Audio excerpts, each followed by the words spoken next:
What's up, y'all?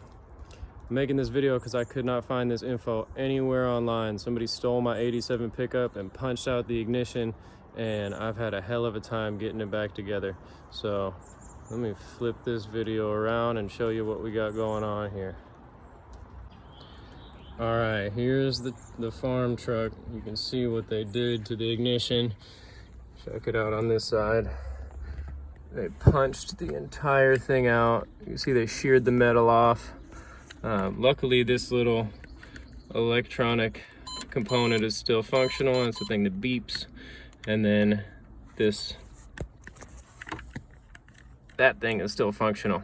But basically, when I went to buy a replacement ignition cylinder, bought one, looks just like this, and it fits in there. The problem is it's missing a component. When you slide it in, it doesn't go deep enough in there in order to be able to reach this thing, which gets mounted right here on the back side, like that. So that's the actual electronic component that starts it. That's how they got it started, was they busted this out and then they put a screwdriver in there. You don't have to have a key, all you need is anything to turn that, and that's how they got it stolen. So I figured out there's a missing piece that I couldn't find anywhere, that luckily a friend of mine had a 86 pickup that I could take it out of. It's this piece right here. It's called a lock cylinder barrel rod, and it's a weird little piece of metal. This thing is critically important, and the ignition will not function normally without it. So if yours got stolen and this is missing, you have to get a new one. I was unable to find this remanufactured anywhere, or the OEM part available. I had to literally pull it out of an old truck, and these things are hard to find. So I was gonna have it 3D printed and remanufactured, but I ended up finding this one, and obviously this is way better. The 3D printed one would have been plastic and probably would have broken over time, and this is what you want: lock cylinder barrel rod. So this piece gets inserted into here. If you see right now, the wheel locks when you turn it too far. See how that metal piece just clicked up right there? That's what the lock cylinder barrel rod does, is it sits in there and prevents the wheel, the steering column, from locking up. And it also acts as the piece that turns and actually starts the ignition. So you got to get this piece back in there, and it's a little bit tricky to do. It's very easy to remove it. It is not at all intuitive or easy to get it back in. So I'm going to try and do my best to capture this, how you put it back in, so that hopefully this helps somebody out. Here we are looking at the ignition.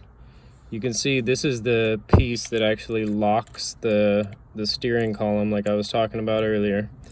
And in order to insert the lock barrel rod into place, it goes in this direction.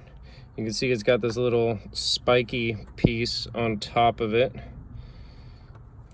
That spiky piece looks like a little rhinoceros horn. That goes up and fits in the gap space. You can see what looks like a keyhole there with the gap on top.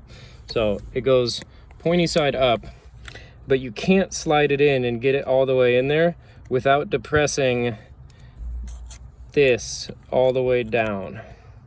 So you have to use a tool or something to hold this down while you put the lock cylinder barrel rod in. And it's somewhat easy with my ignition punched out here, but if you have a full ignition, you know, if you're just replacing this for another reason or whatever, and this is the original full piece of metal, this is very difficult to do. You have to use like a really thin, strong piece of wire, or I did it with a bamboo skewer on my friend's truck, split in half because a full, diameter bamboo skewer was actually too thick.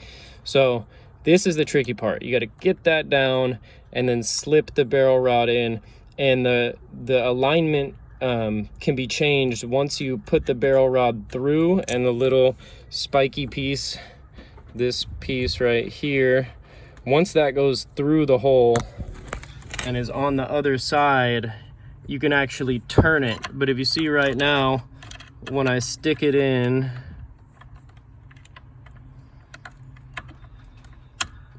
it just goes to right there. It doesn't go any further, and I can't turn the barrel rod, so your ignition won't work unless you can get this to pop through. So what I'm gonna do is keep this in here. I'm gonna go on the other side and try and push that piece down, and this should slide through, and then I'll be able to spin it and get it aligned in the proper orientation for the ignition to work. So this is oriented correctly. It won't go any deeper because of this piece right here.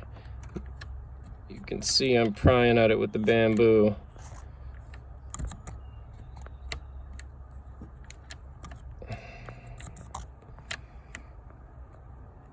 See it move up and down a little bit? So you gotta somehow get underneath there and get that thing down, and then push the barrel rod through at the same time. And it is not easy to do with one hand, but I'm gonna... Another thing is you can't pull the barrel rod out easy right now. If you wanna, you know, take a look at this and pull it out, you have to actually press down on that. See that little piece that's in the way? Press down on that thing, and then you can get the barrel rod out. Okay, so this is the piece of metal again that I'm trying to push down with the skewer, like so. Get that to go down, and then put the barrel rod in. Let's see if I can do it while filming. Probably not.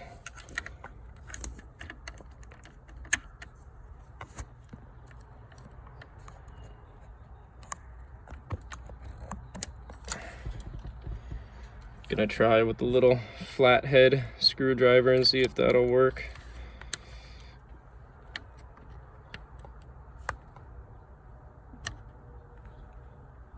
Okay, I think I just got it. Now let me push this through.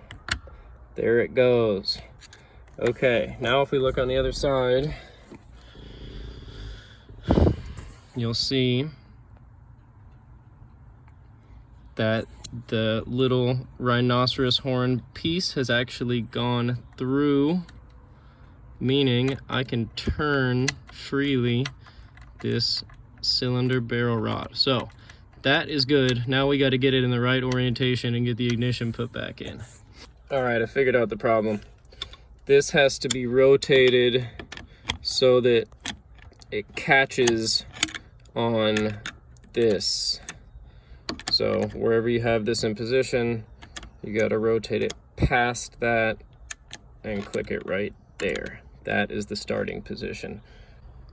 A note on different ignition assemblies here. So this is the one I was trying first, and you notice it has its button, depressing button down here.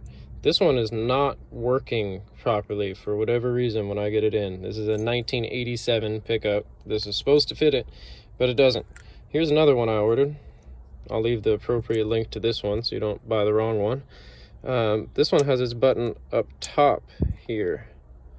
So in a different position, right? This one's got its button down low.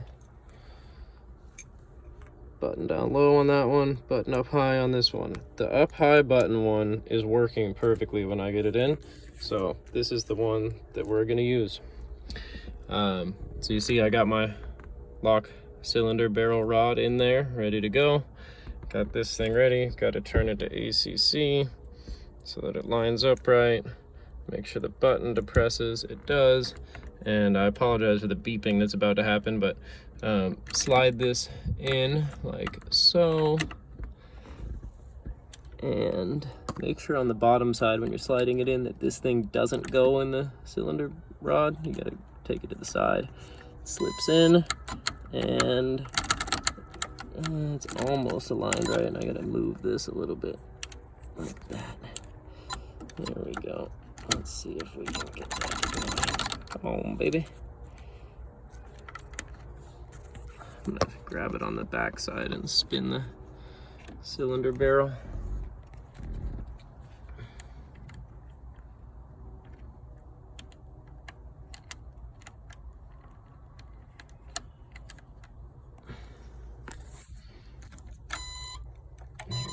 is. There it is. All right, so that is now in. The key turns to start and on ACC. In order to get it out and make the beeping stop, you gotta press the button down and turn it sideways. As many of y'all who own this truck know, that's how you get the key out. Okay, so if you see, put the key in, turn it. On the back side here, the barrel rod is turning, and that is what is gonna start our ignition once I put this little thing back in there. So let me put that back in and we'll see what happens. All right, I got it in, but it's so busted that it doesn't even sit in here, it just comes out. So in order to fix it, I'm gonna zip tie it into place. First I gotta reseat it because I just pulled it out.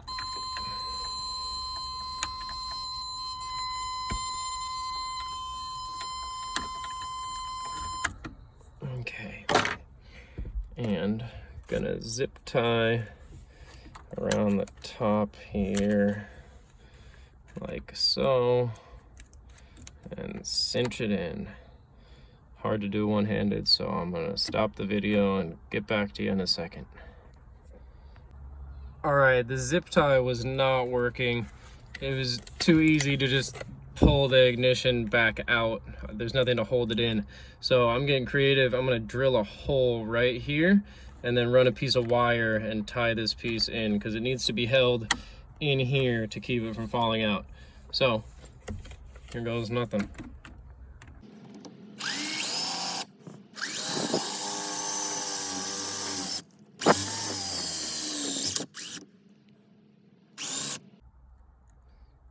I might have to stop the video to finish this without breaking anything. A reminder that if you're gonna do this, you should probably tape over the keyhole before you get started, because as I was drilling, little metal bits were falling into there, and that's the last thing you want in your brand new ignition assembly. So I'm gonna get some tape that over, keep drilling, then pull the tape afterwards. There it is, taped up, ready to drill. Get back to you in a second when it's done. Broke my drill bit off. Should have fucking known. Now it's stuck in there. Gonna have to figure that one out. Alright, got it drilled through. Had to go up a bit size. Now I'm gonna take the tape off. There she is, ready to go in. Alright, I'll show you when it's done. Alright, here's what I rigged up. Just a piece of baling wire run through and wrapped around there. If I had a better way to cinch it tight and tie it off, I would have, but this is good enough. Holds it in there super firm, can't go anywhere. What you don't want is it pulling out and then disconnecting from the barrel rod there, especially while you're driving or some shit. That would get hectic. So, yeah, that is the fix. Let's see if she works. I should note when reconnecting this electric piece, make sure that the line up horizontally of the barrel rod is going to go into this horizontally in its little layout. Should be fine here in this situation. I think it's all going to line in, so I'm just going to take it and put it in here. And then screw it in. Got to find some screws. I think I'm going to repurpose this one off of the housing, plastic housing that they broke off. And I'll get back at you in a second. All right, here goes nothing. She might be dead because the battery's been sitting out here for a while, so we'll see. And it's going to be loud because they cut the catalytic converter off too, so she's going to rumble.